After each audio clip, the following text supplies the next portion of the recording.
Guys, and in this section, I would like to take the time to explain to you about how neural network works and why it works. So when we get started with the code, you'll understand how to train or at least why all of this happens and how it happens.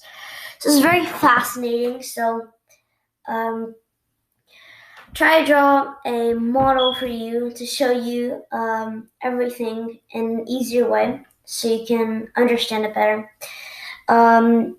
Let's get started. So I am using my computer for these models, and I don't have like an iPad with a pen, so I'm trying my best to draw these models.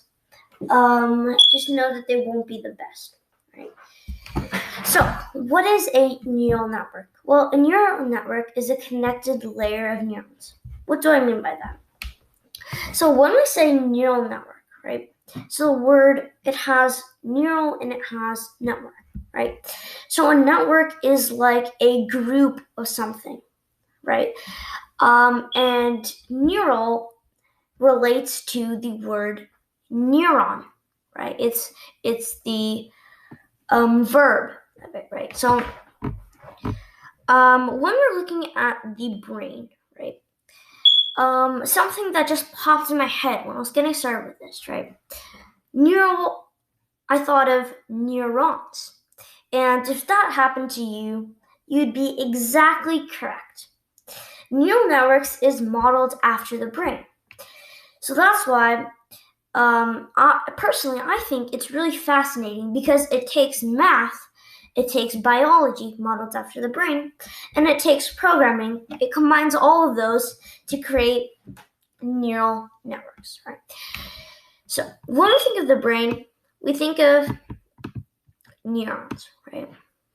Neurons connected to perform a certain task, right? And in the brain, all the neurons are connected in some way, right?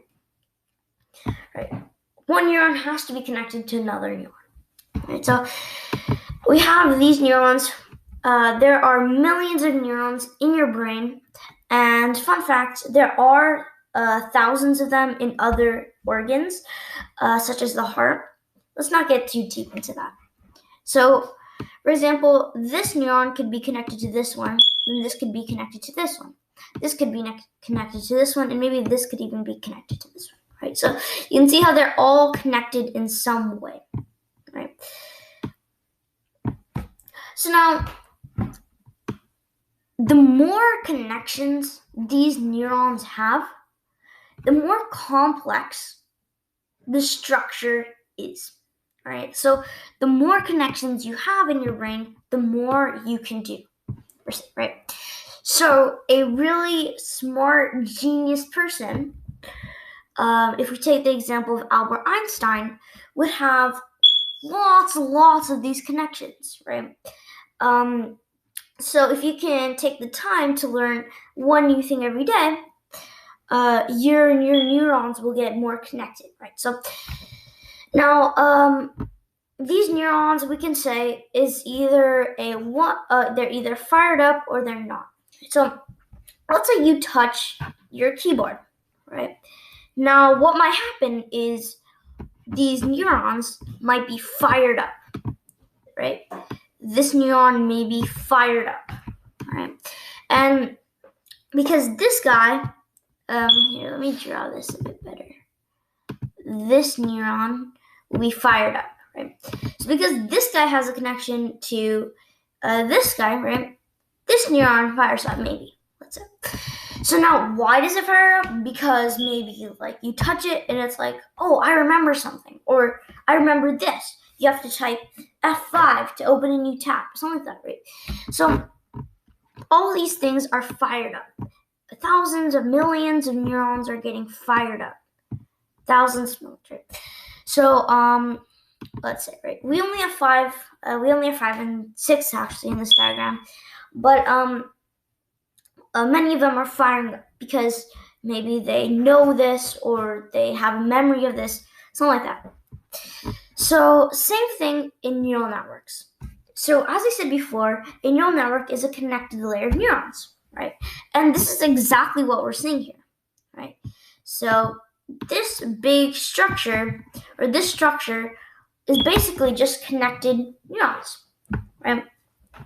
The brain is basically just connected neurons at its core, right? I mean, there's obviously many things that the brain does, but at its core, it's just layers of connected neurons. All right, so that's that, and let's see how this relates to neural networks, right? So let's erase all this. So now we have in neural networks, the first layer, right? We have layers, right? And the first layer is what we call the input layer. So let's draw the input layer right here. Now, this is all the data that you want to feed to your neural network, all right? And all this data, or all these circles, right? These are what we call neurons in neural network, right? So what is a neuron in neural network? But this is a mathematical function. So each one of these are mathematical functions, or you can think of them for now like a value, right? So we can maybe say that this one has a value of 1, this one has a value of 0, right? Or something like that. So let's draw 0, right? And then so on and so forth, right? So this maybe have a value of 1, same with this, and then maybe this has 1 too, and then this has 0, right? So each of these, they have a value, which you can see right here, and each one is a mathematical function. So as I said earlier, neural networks is basically math, biology, and coding combined, and that's why I think it's so fascinating. Well, here's what you have. So in this video, we're going to be working with TensorFlow, right, to help us. And what TensorFlow is basically doing is it's covering the math, because this is very complex math, right? This can get into calculus. At the bare core, it is high school level, and I mean, most of you guys watching this video may know this, or not most of you. Some of you guys watching this video may know this math, but it's a lot. It's a lot. So to make it simple for us, we can just use TensorFlow, which is a module in Python that allows us to code without having to worry about the math per se. So this is what we call our input layer. So this is all the data we're going to feature. Right? So right now we have a bunch of 1s and 0s. Okay. And next we can have what we call hidden input layers. So these could be hidden input layers between our input layer and what we call our output layer. All right, so we can put this in a slight, I guess you can call it pink color. All right, so this is what we're going to call our output layer. This is what the set of rules that we have defined. All right, so you can think of these layers as these are input layers, except they're just they're hidden input. So these are the layers in between. So you'll have many of these. You don't even have to have one. But these are most highly trained models, or really good models, will have these hidden input layers. Just more data. So basically, this output layer should have your output. All right. So in neural networks, we have some input and our defined input. To train a model, you give the defined input, right? Or the actual input, right? So let's say we have pictures of cats, all right? So we have pictures of cats. Okay, so let's get some pictures of cats here. All right, so we give it actual cats. All right, so let's say we give it this data, this image, and this image, or thousands of images of cats, right? And maybe the main ones would be in our actual input. So let's get back into our panes. So maybe these would be our actual input, and these will all be the extra counts. So now what the model is trying to do is it's looking at all this info, and it's finding similarities, or it's finding a set of rules that they can define. So the computer has a set of rules that it's defined for a cat. All we're doing, we're giving it inputs and saying this is cat, or this is a cat. And now the neural network, it's trying to say, all right, what is actually a cat? What can I have? What are the features in a cat that allow me to define cat, right? So then later, when we give it data that we don't know, if we give it a picture of a dog and a cat, the neural network has to figure out, does it have these similarities? And if it does, it's a cat, right? And the more data we get, the more similarities we can find. So later, so this is our expected output. These are the pictures of the cat, and we're telling it that this is a cat. Then it finds out maybe some features. Now, what are these features? Well, these features could be things like maybe claws. Cats have claws. Maybe a specific type of fur. Maybe a specific type of canines, teeth. All these different similarities, right? And it finds an output. So this would be the output. This could be like claws, teeth, canines, all these things, fur, everything that it's found based on the data is in in the output, right? So now maybe we can have this program which you give it some pictures and it has to figure out if it's a cat or if it's a dog or any animal, right? If you give it a horse, it has to look. Does it have this specific type of canine? Does it have this type of fur? Is it this tall, approximately, right?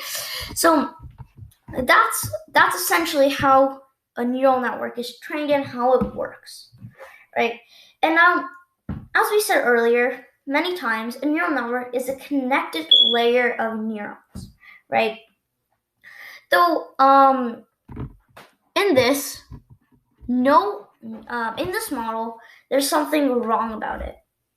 There is no neurons that are connected, right? So, I mean, obviously these ones should be connected because it's all in the same model. I tried to draw that with the circle, but how does this data go past this, right? So this is not a neural network. This model is not a correct diagram of a neural network. So we need connections. And in your brain, if we look back, in different parts of your brain, you have different connections, right? Not all neurons are connected to each other, right? Maybe memory neurons, or I don't know the specific term, but we could say memory, the neurons that work in memory, right, or for memory, they might not connect to one in smell, right? I mean, they probably do some, right? Memory of smell, but well, let's say they don't, like one doesn't, right? So that changes the whole aspect. That changes the whole model, the whole how it works, right? How the brain works. So we have different types of connections for different parts in the brain, right? So same with a neural network, we have different types of connections for different neural networks. Right. So famous connection for a neural network is what we call a fully connected neural network, right? By the way, if you don't memorize all these terms, you guys don't have to. I would recommend if you guys take notes, but I do already have all these notes for this tutorial very briefly, but with all the names in the description. So if you guys maybe forgot of a name, you can just check out the 1 or 2 pages per each video in this course, so you can help. So anyways, a fully connected neural network is probably what you think. It means all the neurons are connected. So what that means is from this layer to this layer, all the neurons are connected. So we can draw it by just connecting all these neurons to this one, and then like this, and then all to this one, right? And then I don't want to draw the whole thing out because it's just going to mess it all up, right? It's just going to be way too much, and you guys won't understand. But let's just try to do as much as we can. As you can see here. See how all the neurons are connected. So this is what we call a fully connected neural network. So yeah, all of them are connected. I think you can get the terminology. All right, so now we got all right. So let me erase some of these so we can focus on one first. So all right, so each of these connections we call weights. All right, so weights. It's kind of all right. Can I draw this good? All right, so we call weights. So each of these connections we call weights. So this could be weight 1. This could be weight 2. Right? I'm not gonna draw all of them out because it's kind of hard. But anyways, just keep that in mind. And we're probably gonna cover it later in the other videos. All right, so now let's talk about what we call activation functions. Right? As I said earlier, in the brain, the more connections you have, the more complex the brain is, or maybe in slang terms, you could say the more smarter you are, right? And activation functions allow you to have more connections and make your neural network more complex. Okay, so let's take out all these connections just for simplicity. We talk about what an activation function actually is. Right, so let's start off with an example. Right, so I just told you an activation function allows you to make your neural networks more complex. But so now let's talk about some things in activation functions. Right? So what properties, or maybe why do they make it more complex? So an example of an activation function is what we call the tone activation function. That's just one, right? There's many. There's a lot, and this isn't like the most famous one. This is just one that I just picked up because it's kind of simple to explain and draw out. So basically what this tone activation function allows you to do is it allows you to map any value given in between -1 and 1. So before this, we've been talking about what we call linear regression functions. All right, let's break this term. So linear means line. Regression means like stats, things like that. So it's data graphs linear. Well, that's not a good explanation. But anyways, we just think about this is a linear function is drawn like this, right? This isn't the most important part of the explaining, but like just stick around so you can like just see this. Maybe draw the diagram because it will come useful later, right? So this is what we've been doing, and we call this linear regression, right? So this only allows us to have this straight line, and you can think of this straight line as like the lowest complexity. We can only go up. That's all we can do. We're only going up in the straight line, and it's just linear. We can't have any curves, and you can think of this as the core of complexity, right? Not core, but the least complexity you can have is just a linear regression function in your networks. So what activation functions allow us to do is they allow us to have more curve-like structures you can think of. So the tone activation function would look something like, here, how can I draw this in curves? Would look like this, right? So we can, what is this? All right. Anyways, it'd have like not like that. It would be more I'm just gonna draw it in line. But just notice that all of these aren't straight lines. I just have to draw it like this in the diagram because it's not allowing me to do anything. It's not allowing me to give me the curves and things. So it'll be like something like this, where we can have all these curves. And you need to understand that all these curves are not straight lines. So I'm just trying to draw this diagram the best I can. But please do not take it that these are straight lines. These are all actually curves and things. I can only just draw straight lines here. So this would be 1 here, and then down here would be -1. So this allows us to graph anything from 1 to -1. So this does is you can use more curves, or in this sense, more complexity. And this activation function, what this is doing is it's graphing me either closer to -infinity or closer to positive infinity. And for example, 1 is closer to infinity because it's positive, and -1 is closer to -infinity because it's negative. Right. So let me just pull you a picture of actual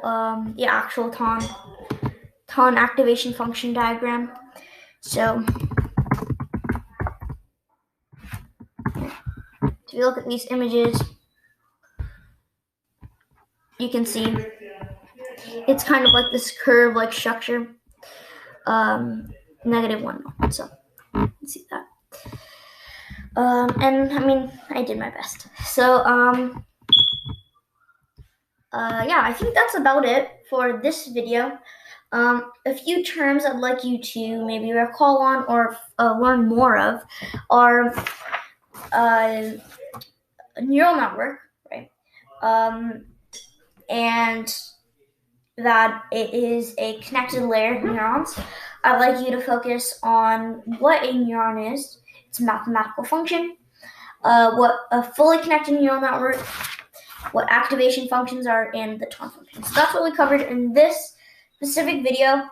I was talking a lot, and hope in the future videos when we're coding, I won't have to talk too much and let you guys focus. But I hope I gave a pretty good understanding to you guys of how neural networks work, what are they, and so you can get started on your course to machine learning, neural networks with TensorFlow,